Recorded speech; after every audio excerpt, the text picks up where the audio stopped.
So good day mga boss, ito bali nagbaklas ako ng spark plug ko kasi for maintenance na rin, kasi 1 year and 6 months na yan hindi ko na napapalitan pa. So pagbukas ko mga boss, bali goods na goods pa rin yung spark plug ko. So ang brand po ng ko mga boss ng spark plug ko is Hella brand. So dalawa yung pinakaano niyan sa may diyan sa ulo niya banda. So ang sunog niya mga boss is goods na goods, kulay brown, so hindi siya yung itim na itim. So goods tong Hella na to na spark plug. So ngayon nilinisan natin, ang gagamitin natin panglinis boss is yung CVT cleaner mga bossing. So dyan mga boss, paglinis, pag okay na malinis yung mga boss, sprayan nyo lang, tas tak-tak, tas kunting punas.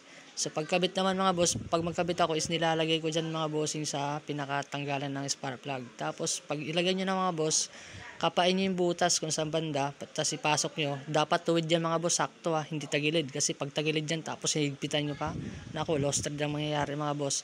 So sa paghigpit, kailangan dahan-dahan lang, saktong higpit, huwag masyadong sobra kasi lost thread din yan mga boss.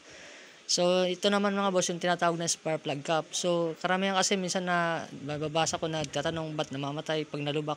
So baka yan ang dahilan mga bossing, isa yan sa dahilan baka lost thread matanggal, nagdulos kaya minsan namamatay.